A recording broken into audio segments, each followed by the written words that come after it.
Yo, what is up? I'm Kumo Akami, and I'm kind of coming at you with a slightly different thing. It's going to be on an off day from my regular reactions. I wanted to react to this One Piece Geek Ed Week 2024 meet the season 2 cast of One Piece. I think I've said One Piece like twice now. Whatever. But I've had it on my to watch list until I finished the adventures in Alabasta because I didn't want to accidentally spoil myself for how it might end because they're going to be interviewing the actor who is going to be playing Crocodile and the actress who they cast for Miss All Sunday, aka Robin. I'm gonna have issues with that name because it's gonna be triggering my dog. They share the same name, but he's not named after her. He is named after the late great Robin Williams, who was like my TV dad, you know? Anyways, long rambling, but before I react to this, I also wanted to have a moment of introspection and like thought about what I thought about that arc in One Piece. You know, a lot of stuff was going on, and I was reacting to it at the time. And afterwards, I'm kind of, trying to absorb it all. So actually, I have notes. Please ignore this. It's not because I'm actually a Naruto fan, but I have this because I picked it up years ago at a convention. It was in a pack of a whole bunch of other stuff, and I needed something to write notes in. So forgive me, Sasuke fans. He is kind of cool. But anyways, I have a lot of notes. Forgive me. And I'm here to reveal two. Oh. Well, he's trying to get ahead of me. But we're gonna hold that. Anyways, first things first. Let's see. Those ones are episode related notes. But where did I write my things? Okay. There. So, mainly my thoughts are on devil fruits, right?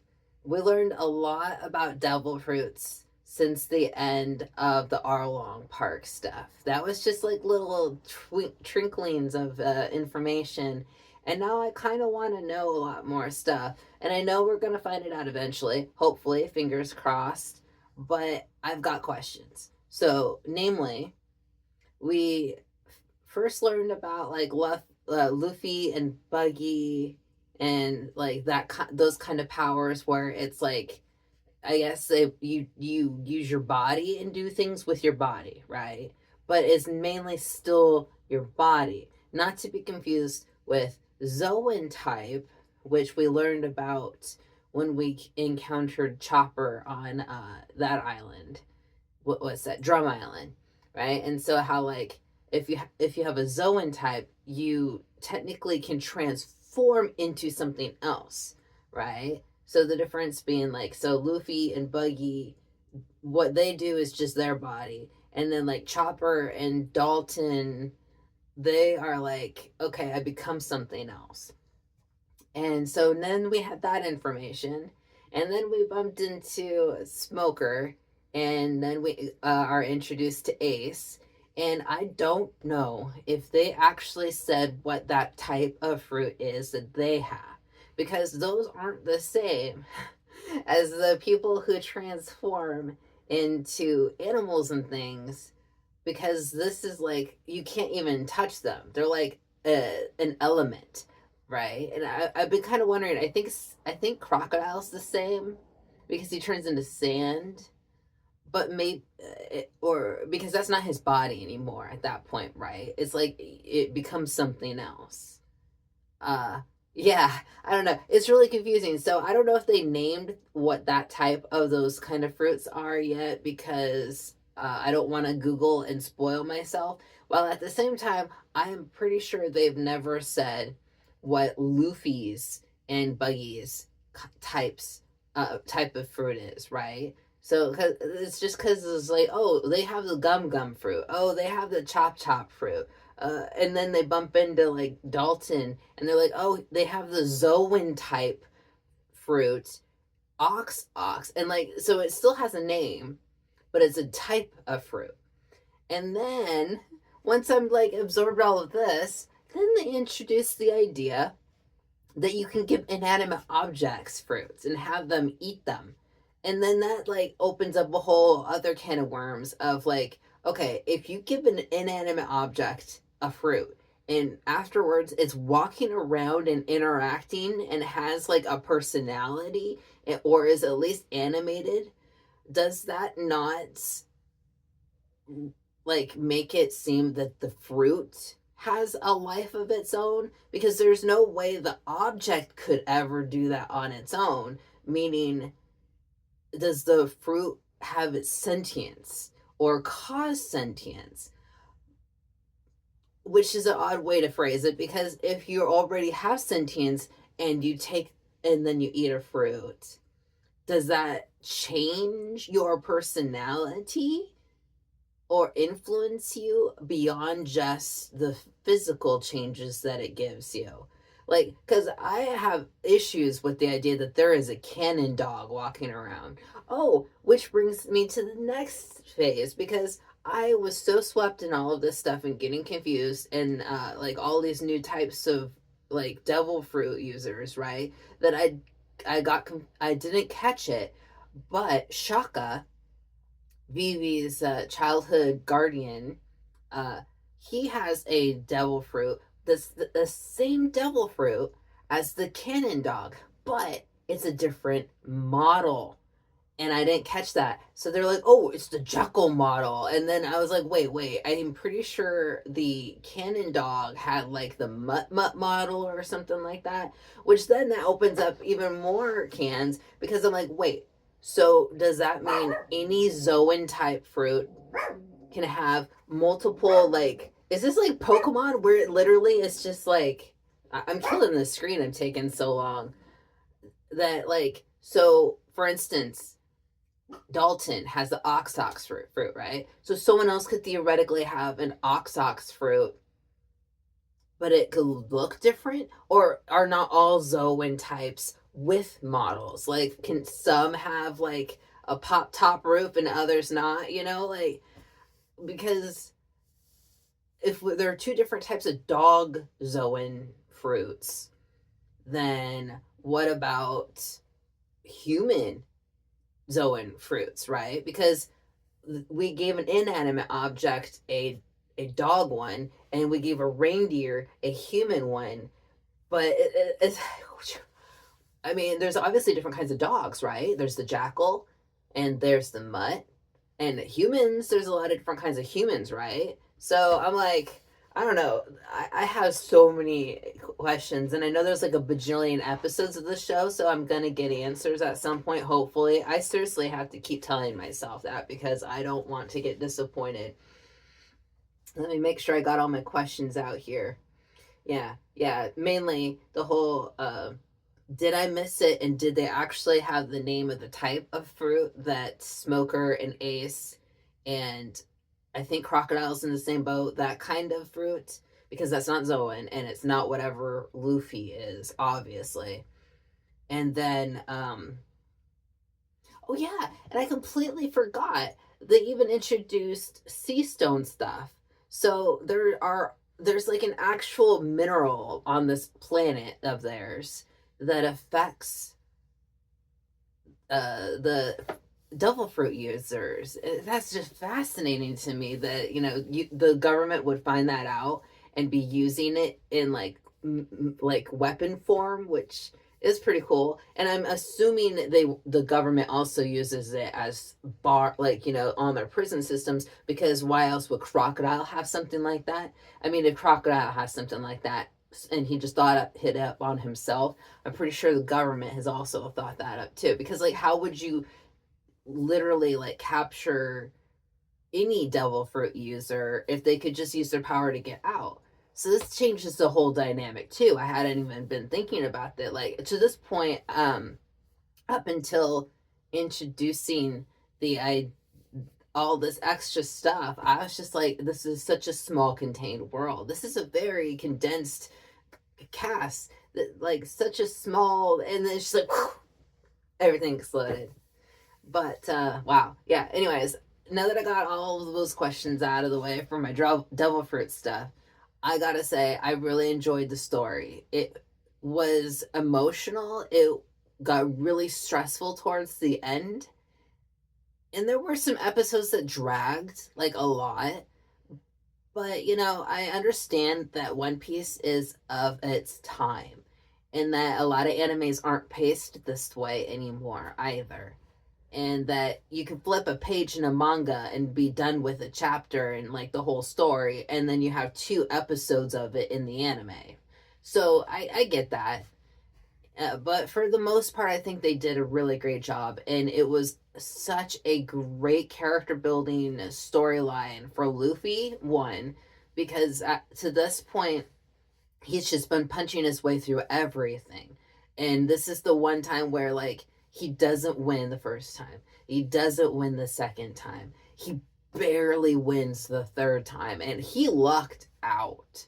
Like, life hacks that Crocodile made him bleed, and he was still functional enough to use it to his advantage. Because there is water in blood, I think, right? Like, there's a whole, like, I'm not a scientist. I don't have a periodic table lying around, but I'm pretty sure that there is a reason to that. It brings me back to the idea of blood bending in Avatar: The Last Airbender. And so the idea that Luffy just lucked out on that one. And he literally lucked out after the second loss because his spit fell back on his face. I mean, seriously, this kid. So, like, he's still scraping by. It wasn't that he just like suddenly accomplished a great thing. I mean, he did, but that was like by the skin of his teeth. I think that's the phrasing. I never like that phrase. It sounds really gross, but you know what I mean. It was really beautiful, and like the whole, he fulfilled his exactly what he wanted to do. Like the whole speech he had given to Crocodile about how, like, you don't understand. Having a friend means you don't want them to die, so you won't let them die. That's not a crutch. That's not just like something that holds you back. It's just part of having someone you care about. And the fact that Luffy was able to literally come back after his first defeat and swoop in and catch Vivi right at the moment where she would have given her life for her cause, which was what Luffy was vehemently against. He was like, you will not die. We will not let you die for this. And he knew that she was willing to do it. And, oh, man. I really do love this story. And I'm really sad that she stayed behind. I mean, it makes sense. She's a princess. She's got to stay behind. She's literally been for her people the entire freaking time. The problem is that she's also our crew now, and I feel like I'm going to be missing a part of myself because she's just so adorable and so passionate, and she's been with us for ages. It's been like the 60s, I think, since she showed up. And what we're like, the arc ended at 1:30. That's an insane long time to be there with our crew. She was there when they met Ace. Like, this is sad times. Yeah, so it might take a while to get over her. I might be missing her for a while, and Kara by extent, of course, because you need emergency meat and you need to be able to fish for food once in a while. Anyways, it was just a really, really fun story arc, and I look forward to finding out what these guys have to say. So how about we get right into it? Thank you for listening to me ramble, and if you just skipped to this part, then hey, that's totally cool too. I understand. I didn't make it clear at the beginning, but that is totally permissible, and I assume most folk will. So I want to see what these actors have to say about Crocodile and Miss All Sunday, and let's do this. Season 2 cast members. Please welcome our very own Miss All Sunday, played by Lyra Abava, and Mr. Zero, played by the one and only Joe Manganiello. I'm sitting here between the two of you, like you are the perfect people to be playing these roles and to be joining this show and this fandom. Every convention I go to, there's probably 85% One Piece cosplay. Just fallen in love with the world and what you've done with the live action, I think it's groundbreaking. Really show the connection between people, the connection they have, and this is how you bring them to life. It really is. It's one of these projects that just is run by people who love it, and it's in your blood, and you can tell it. And I'm so excited to be a part of. You were the first person, the only person in my mind to do this, and as soon as I saw Lyra's tape, I was like, oh, it's over. Just to see everything and to be here is kind of surreal because this whole new world was opened up to me. And I think like being here as one of the most iconic characters in this universe is just, I can't really quite describe it. I think I couldn't grasp it yet. What kind of research did you guys do? Like, once you got the role, you knew what the show was, how did you dive in? We have like tables and shelves full of all these different versions of Crocodile to look at while I'm, going through this material. But I mean, for me, a lot of it is it has to be real, and especially when you're playing a character that people want to call a villain. What I found, he is this flip side of the coin from Luffy, potentially. He represents this dark potential future for Luffy if he's affected or allows the trauma of defeat to infect him the way it was for me. There's a part of Crocodile that wants everyone to suffer the way that he did after Whitebeard, or with the disappointment of not becoming the king of the pirates and letting that go. And of course, not trusting that's a your friends. tease. Sorry. I do dream work, right? And I work with a great coach, Goalie, and she puts me in the dream and it gets analyzed. So when I had the casting, before I knew who the character was, I already felt the pain she's been through, and I feel like now that I know more, especially because of the person behind the camera. I'm curious. I didn't realize they might go a little too far in. About who she is and what she means and what she stands for. She had to learn how to hate people because she didn't know different, but I think what she really wanted in life is that's why she doesn't try to become like the captain of the ship. It's because she just wanted to really find that family. And it's not only about the One Piece, it's about the battles and the friendships and the people you see and the people you change and how you change for people. And they're interesting and different on their own and to each other. They're really important to each other. And I just want to do the best job that I possibly can to honor all those fans and Oda and yourself and everybody that's brought this show to life. And I'm just excited to get to Alabasta and get to work. I know. So thank you both for joining us. thank you. Thank you, Nakama, for your One Piece fandom. Rewatch One Piece Season 1 anytime on Netflix, and we'll see you in Season 2. That's beautiful. Okay, we'll pause that. Yeah, we'll pause that. So, yeah, that was cute. They kind of teased something there with the mention of Whitebeard. I honestly had not thought of connecting him to Crocodile at all. But, hey, it happens. Oh, wow. It's nice to know that they're fans to a degree. Obviously, Joe must have been reading up on it. And it's really cute that the lady who's playing Nico Robin is, like, so passionate about her. Clearly, there's some jaded past for Robin as well. What with her, like, wanted poster from when she was 8 years old. Like, that doesn't seem like she had a happy childhood very much. At least, maybe from this perspective. I don't know. I shouldn't judge yet. I haven't found out. But thank you for watching. I really appreciate you. And there will be a new upload tomorrow for my reactions. So do not worry. Until then, I bid y'all adieu.